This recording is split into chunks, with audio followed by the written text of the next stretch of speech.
책으로 만나는 가을 개병 문화 오송이입니다. 한 사람의 성격과 개인사를 알려면 그가 살아온 환경과 부모님이 어떤 분인지도 잘 알아야 하죠. 국가도 마찬가지입니다. 현재 겉으로 드러난 국토와 문화, 언어뿐만 아니라 민족을 형성한 원형, 집단 무인식까지 알아야 그 나라를 진정으로 이해했다고 할 수 있습니다. 오늘은 수학자이자 문화비평가 그리고 역사가이기도 한 김용은 박사님의 역사의 역습을 통해 앞으로 한국과 인류 역사가 어떻게 펼쳐질지 살펴보도록 하겠습니다. 오늘 책을 소개해 주실 분을 자리 모셨는데요. 거제 장평도장에서 신앙하고 계신 이윤구 도생님이십니다. 도생님 안녕하세요. 네, 안녕하세요. 책 제목이 역사의 역습인데요. 저자는 어떤 의미에서 책 제목을 이렇게 지은 건가요?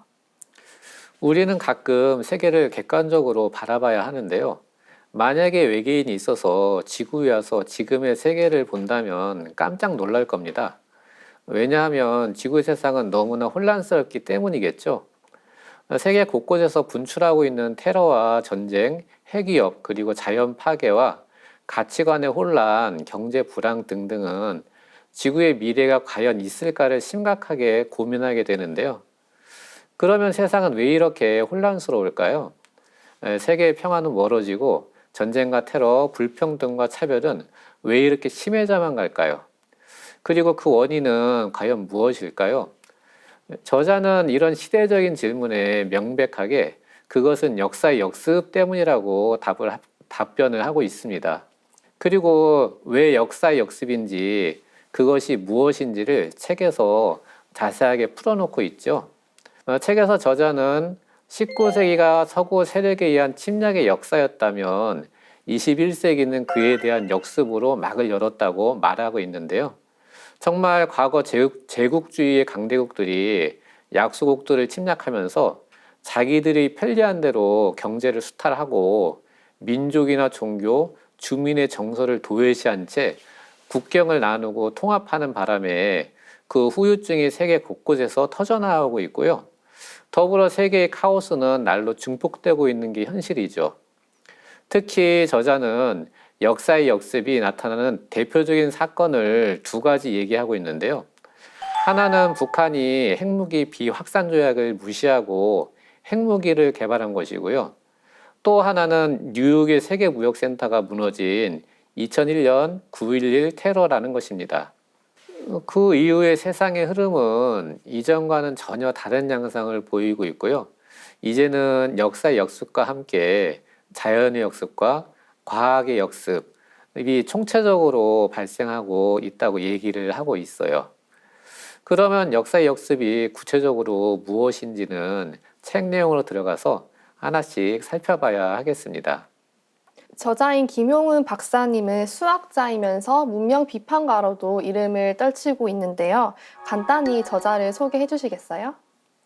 저자인 김용훈 박사님은 책에서 자신을 구주주의 수학자라고 독특하게 소개하고 있는데요. 이분은 일본에서 태어나고 일본에서 수학하였기 때문에 일본통으로도 유명하죠.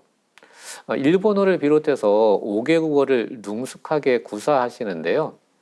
여기에는 외국어를 배우는 자신만의 노하우를 가지고 계시다네요. 그건 바로 역사 문화 그리고 언어를 한꺼번에 배우는 삼일체 학습법이라고 하는데요. 그 나라의 역사와 문화를 동시에 공부하셔서 그런지 이분은 정말 박학다식하십니다.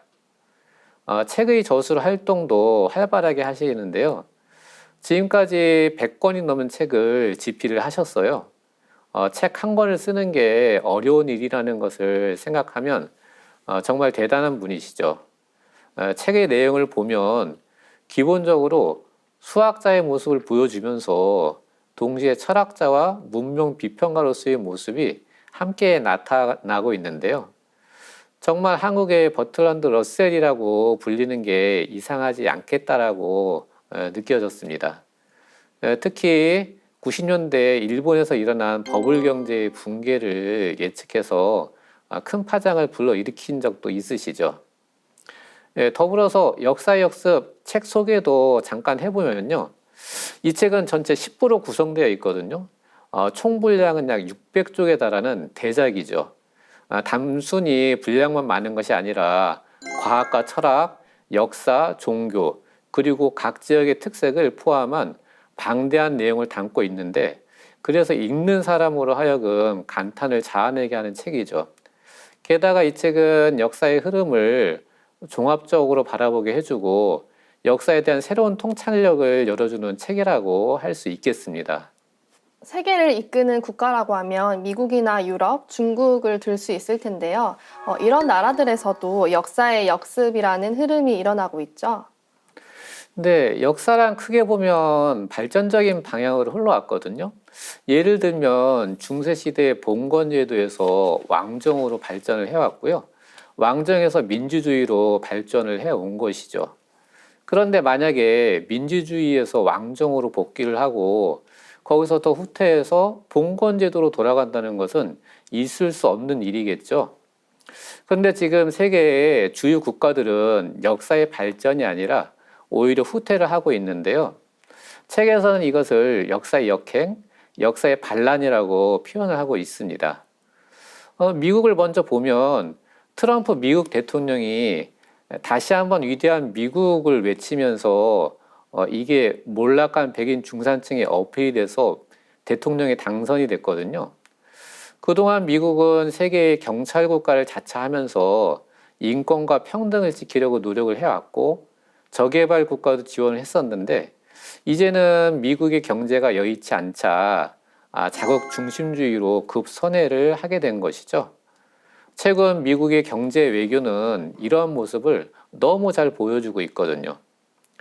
특히 미국이 지구온난화 방지 협정을 탈퇴한 것은 이건 지구가 망가져도 미국만 잘 살면 좋다는 식이잖아요. 그런데 문제는 이런 역사의 역행이 미국만의 문제가 아니라 세계 곳곳에서 발생하고 있다는 데 있습니다. 영국은 브렉시트를 이미 결정을 했고 그 결정에 따른 절차를 실행하는 일만 남았거든요. 브렉시트는 영국이 유럽연합, EU를 탈퇴하는 건데요. 영국은 유럽연합 안에서 분명히 많은 경제적 이득을 얻었거든요. 그런데 그런 영국이 경제에 안 좋은 영향을 줄 게 뻔한 브렉시트를 왜 결정했을까요? 이게 이성적으로 생각하면은 EU에 남아있는 게 훨씬 유리한데 말이죠. 이건 영국과 유럽의 미묘한 갈등을 이해를 해야 하는데요. 흔히 바로 옆에 있는 국가들 사이가 보통 안 좋거나 매우 나쁜 경우가 많이 있거든요. 영국과 유럽 대륙도 미묘한 대립과 갈등이 있는데요. 특히 영국은 과거 대영제국이 세계를 제패하던 강한 자존심의 정서를 가지고 있죠.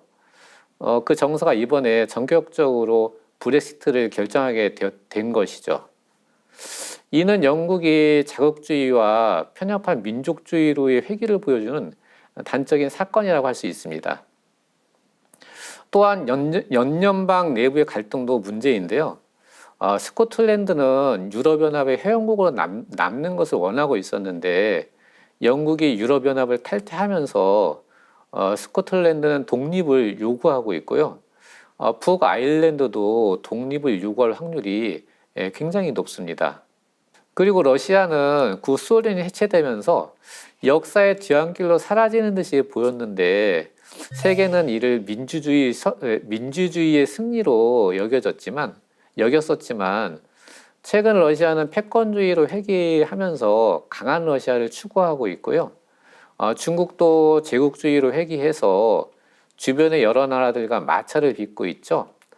일본도 헌법을 개정해서까지 군국주의로 돌아서기 위해 기회를 엿보며 노력을 하고 있고요.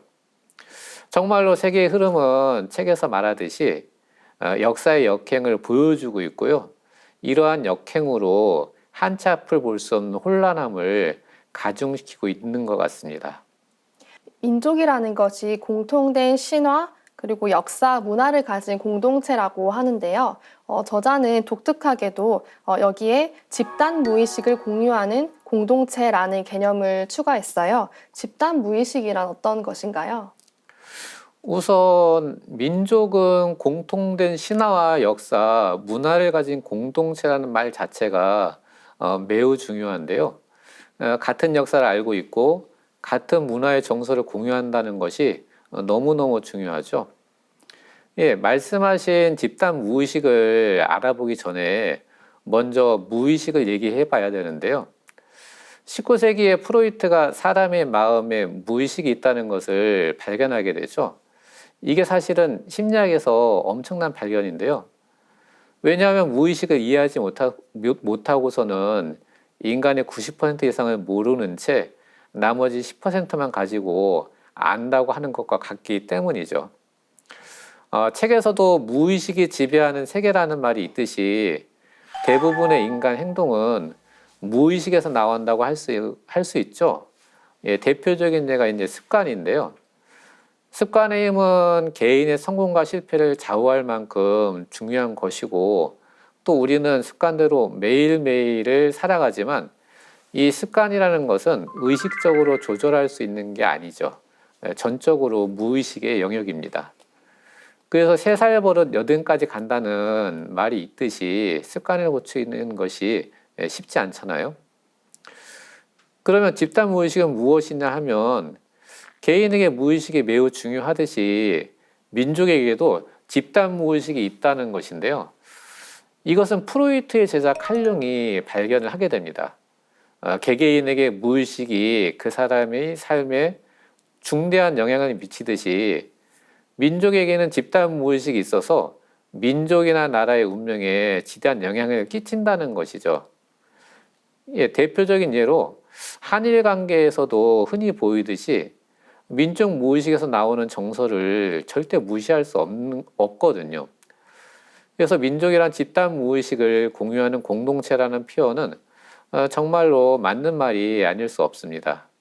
이 책 4부에서는 풍토와 사회 구조를 설명하고 있는데요.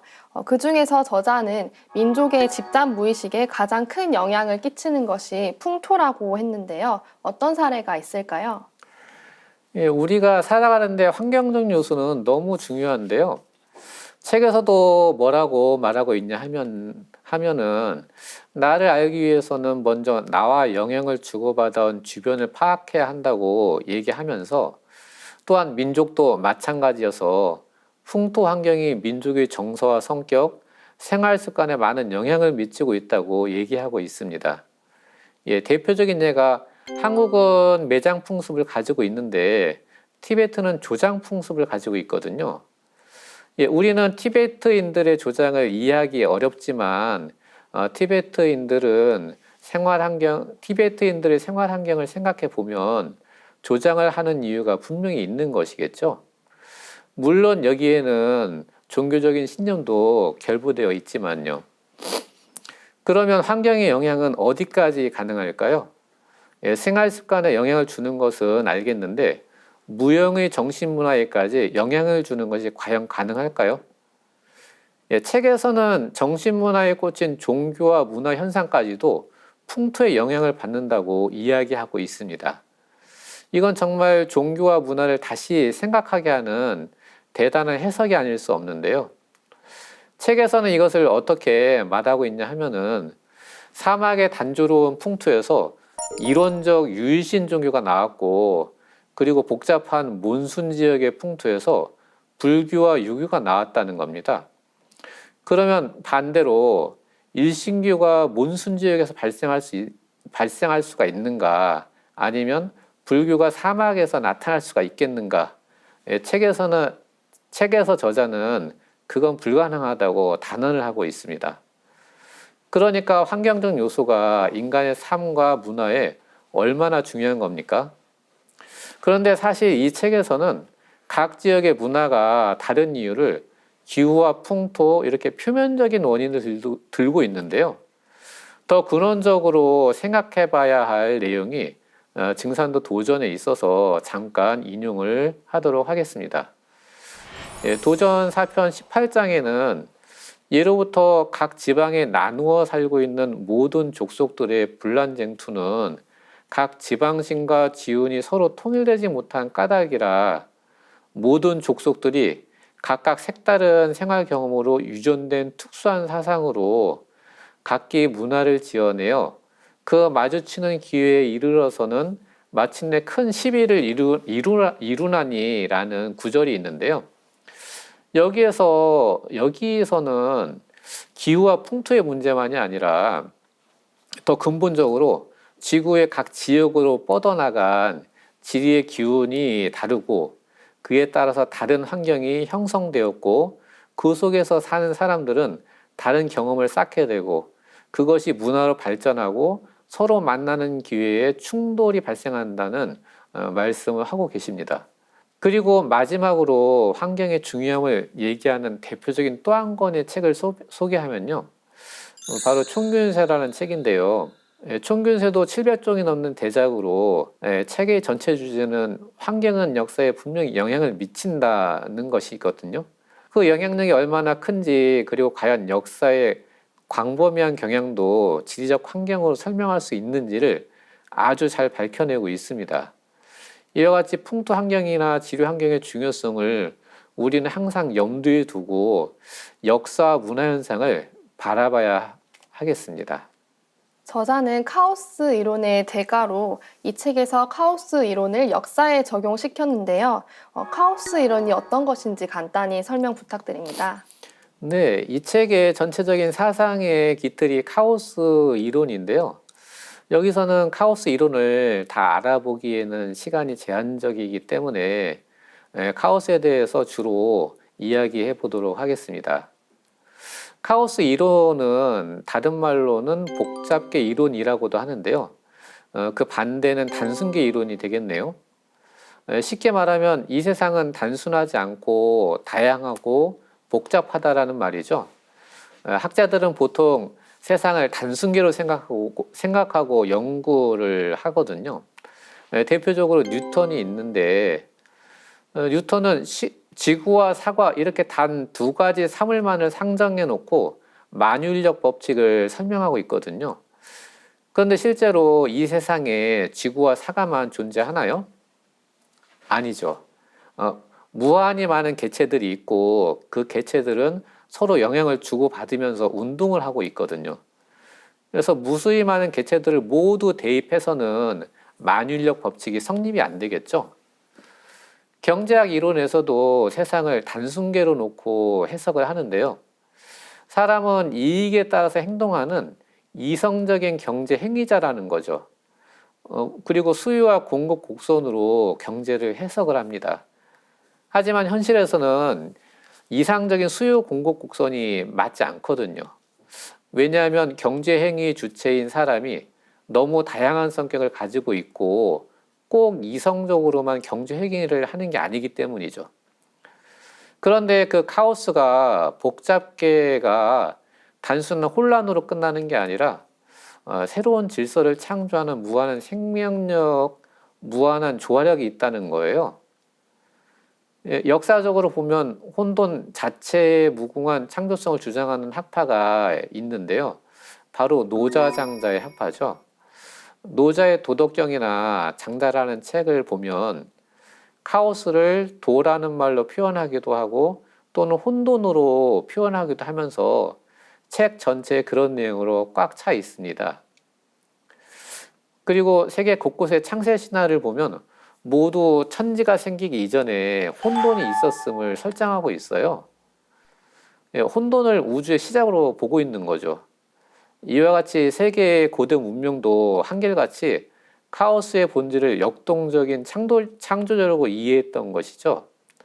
결국 카오스라는 혼돈 안에 무한한 창조력을 내재하고 있어서 그냥 단순한 혼란으로 끝나는 게 아니라 혼돈의 끝에 복잡함의 끝에 새로운 질서가 갑자기 탄생을 한다는 겁니다.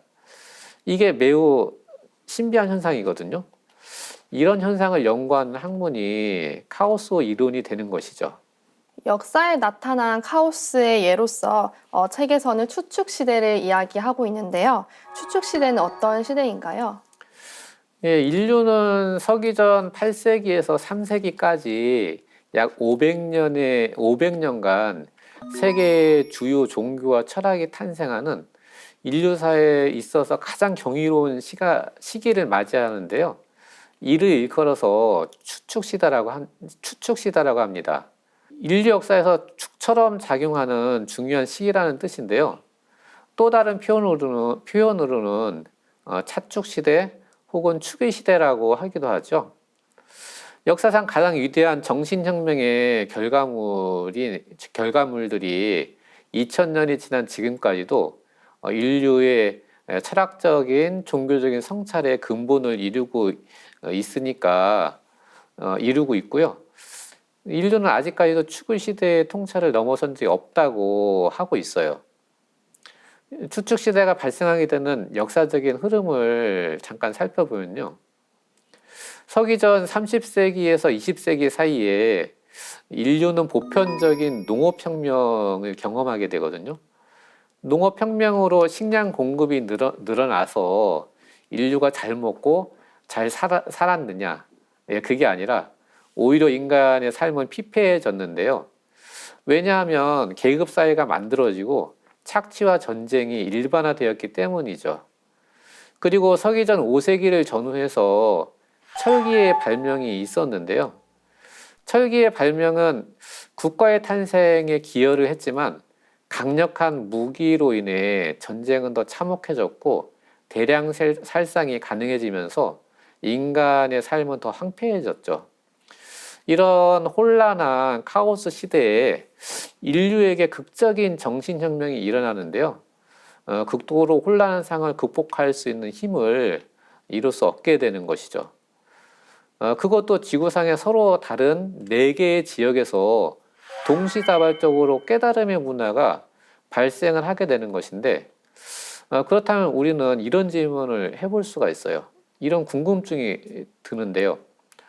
서로 교류가 없었던 4지역에서 어떻게 비슷한 시기에 그토록 놀라운 사유의 혁명이 일어날 수 있었을까요? 저자는 책에서 4개의 지역에서 거의 동시적으로 깨달음의 문화가 약속이나 한 듯이 태동된 것에 대해서 인류의 집단 무의식의 공시성으로 설명을 하고 있습니다.